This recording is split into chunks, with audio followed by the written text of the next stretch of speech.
اسرا کا بھائی سرور اسرا کے سسرال پہنچ جاتا ہے اور اس سے پوچھتا ہے کہ تم نے مشعل پہ ایسا الزام آخر کیوں لگایا؟ وہ اور اس کا ہسبینڈ میرے پاس آئے تھے اور مجھ سے شکایت کر رہے تھے۔ اسرا پہلے تو کچھ بولتے ہوئے بھی ڈرتی ہے اور سلطان کی طرف دیکھتی ہے۔ سلطان بھی سب کے سامنے یہی کہہ دیتا ہے کہ تم اس ٹائم مجھے ایسے کیوں دیکھ رہی ہو جیسے مجھ سے ڈرنے کی ایکٹنگ کر رہی ہو؟ کیا میں نے تمہیں کبھی کسی بات سے روکا ہے؟ تم اپنے بھائی کو صاف صاف جواب دو جو بھی وہ تم سے پوچھ رہے ہیں۔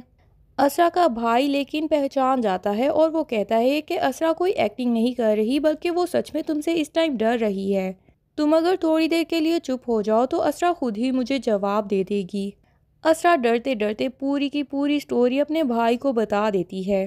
بھائی جانتا ہے کہ اسرا ایک معصوم لڑکی ہے لیکن وہ اتنی ڈم بھی نہیں ہے کہ اس نے اپنی آنکھوں سے کچھ دیکھا بھی نہ ہو اور وہ بلا وجہ کے خیالات میں وہ چیزیں لے آئے۔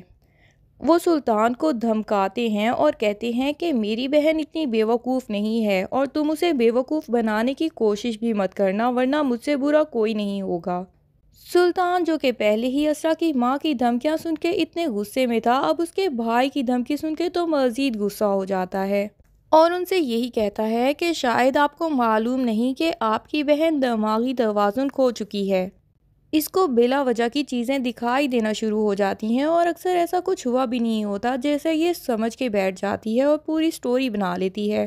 میں اتنے عرصے سے اس دماغی مریضہ کے ساتھ گزارا کر رہا ہوں، میں نے آپ سے کبھی کوئی شکایت بھی نہیں کی تو الٹا آپ مجھے یہاں پہ دھمکانے آ گئے ہیں۔ لیکن سرور سلطان کو دھمکی دیکھ کے وہاں سے غصے میں چلے جاتے ہیں۔ سلطان تو اب اسرا کے مزید پیچھے پڑ جاتا ہے اور اتنی گھٹیا سوچ کا انسان ہے کہ اس کو اسرا کی محبت کا بھی بالکل خیال نہیں آتا، بلکہ اس کے بھائی کی دھمکی کے بعد وہ اسرا سے ہی بدلہ لینے کی کوششیں کرتا رہتا ہے اور دل میں سوچتا ہے کہ اسرا تمہارے پاس اچھا موقع تھا، تم مجھے بے گناہ ثابت کر دیتی اور مجھ پہ اپنے بھائی کے سامنے کوئی الزام مت آنے دیتی تو میں بھی تمہیں جانے دیتا۔ لیکن اب جو تمہارے بھائی نے مجھے دھمکیاں دی ہیں تو اب تم میرے بدلے سے کیسے بچو گی؟ میں سب گھر والوں کے سامنے تمہیں پاگل پروف کر کے ہی دم لوں گا۔ اور اس کے بعد وہ اسرا کے برین کے ساتھ طرح طرح کے ٹارچرز کرتا ہے۔ کبھی اس کو چائے کا آرڈر دے دیتا ہے اور جب وہ چائے لے کے آتی ہے تو کہہ دیتا ہے کہ میں نے چائے کب مانگی تھی تم سے۔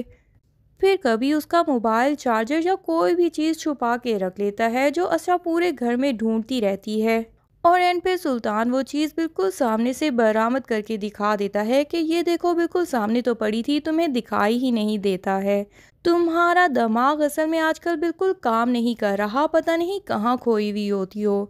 اسرا کو خود بھی آہستہ آہستہ یہ باتیں سن سن کے فیل ہونے لگ جاتا ہے کہ شاید اس کا دماغ کام کرنا چھوڑ چکا ہے اور وہ بلا وجہ کی باتیں ایزیوم کر لیتی ہے اور بلا وجہ کی ہی سچویشنز بنا لیتی ہے۔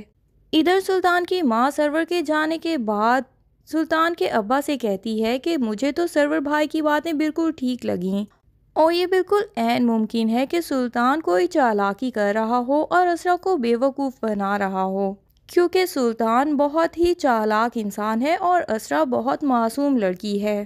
سلطان کے باپ کو تو یہ بات سن کے بڑا ہی غصہ آ جاتا ہے اور وہ اس کو ڈانٹ دیتے ہیں کہ تم بڑی اچھی ماں ہو، اپنے بیٹے کے خلاف ہی ایسی باتیں کر رہی ہو کہ وہ اتنا چالاک انسان ہے، وہ اتنا بھی چالاک نہیں ہے۔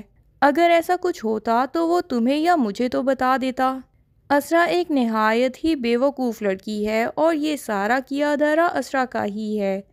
اس کا حلیہ تو دیکھو، سارا دن کیسی بنی پھرتی ہے اور شکل سے ہی بیوقوف لگتی ہے۔ اسی نے ہی کوئی نہ کوئی خیالات اپنے دماغ میں ہی کریٹ کیے ہوئے ہوں گے اور بلا وجہ ہی ہمارے بیٹے پر بھی الزام لگا دیا۔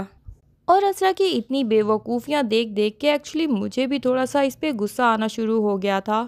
اب اتنی بھی کیا بیوقوف کہ اپنے لیے کبھی بھی سٹینڈ ہی نہیں لیتی، ہر ٹائم سلطان سلطان ہی کرتی رہتی ہے۔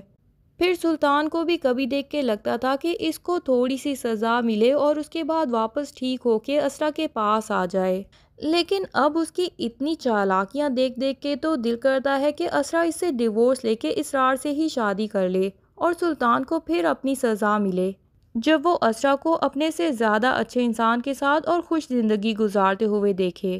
جنید کو بھی اسرا کے الزامات سننے کے بعد مشعل پہ تھوڑا بہت شک ہونا شروع ہو گیا تھا، اور پھر ہوٹل میں سرور بھائی ان دونوں کو دکھائی دیتے ہیں تو مشعل فوراً سرور بھائی کے پاس پہنچ جاتی ہے اور ان سے کہتی ہے کہ میں آپ سے 2 منٹ بات کرنا چاہتی ہوں۔ سرور بھائی کو اس کے بعد وہ پوری سٹوری بتاتی ہے کہ کس طرح اسرا نے ان پہ الزامات لگائے۔ سرور بھائی کہتے ہیں کہ میری بہن ایسی بالکل نہیں ہے کہ وہ کسی پر بلا وجہ کا الزام لگائے، تو اسرا بتاتی ہے کہ اس کا قصور صرف یہ ہے کہ وہ سلطان کی بیوی ہے اور سلطان بہت ہی چالاک اور شاطر انسان ہے۔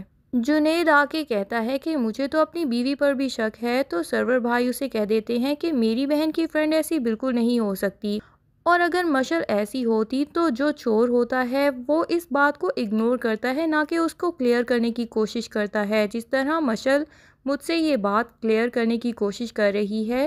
اسی سے ہی تمہیں پتہ چل جانا چاہیے تھا کہ وہ بے قصور ہے، اور اس معاملے کی تہہ تک تو اب میں خود ہی جاؤں گا اور پتہ چلاؤں گا کہ اصل بات کیا ہے۔ اسی وجہ سے وہ اسرا کے گھر جاتے ہیں اور سلطان کو بھی دھمکی دے کے آتے ہیں۔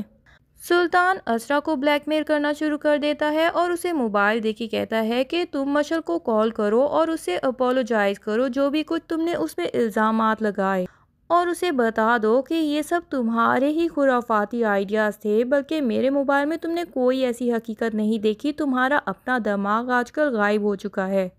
اور پھر اس کے بعد تم سرور بھائی کو کال کرو گی اور ان سے کہو گی کہ میں نے یہ سب جان بوجھ کے کیا، سلطان کی محبت اور اٹینشن حاصل کرنے کے لیے۔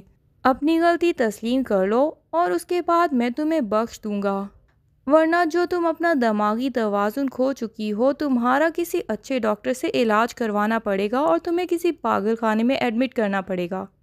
دوسری طرف پریزے، جو کہ نوفل پہ شک کرنا شروع ہو گئی تھی کیونکہ وہ سلطان کی حرکتوں کے بعد کسی بھی آدمی پر اعتبار ہی نہیں کر پاتی، نوفل اس کو صاف کہہ دیتا ہے کہ میں تمہیں کبھی بھی کسی بھی بات کے لیے مجبور نہیں کروں گا۔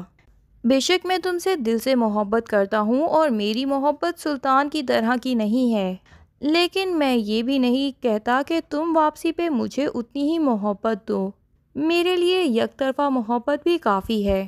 پریزے کہہ دیتی ہے کہ سلطان کی وجہ سے میرے پاؤں رک چکے ہیں، ورنہ میں تو بہت اونچی اڑان اڑنے والی تھی، میں پوری دنیا دیکھنا چاہتی تھی اور میں کچھ ایسا بننا چاہتی تھی کہ میری وجہ سے میرے پیرنٹس پراؤڈ فیل کریں۔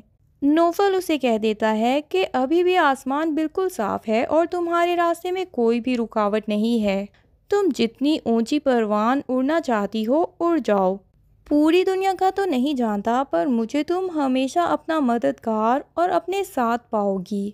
کیا نوفل پریزے کو اس کا کھویا ہوا اعتماد واپس دلا پائے گا؟ اور کیا کبھی اسرا سلطان کے جادو سے نکل پائے گی اور اصلیت جان پائے گی؟ یہ سب جاننے کے لیے اگلی ایپیسوڈز کا انتظار کیجیے۔ تب تک کے لیے اللہ حافظ۔ ویڈیو پسند آئے تو لائک اینڈ کمنٹ ضرور کر دیں اور چینل کو سبسکرائب کرنا نہ بھولیے گا۔ Thank you.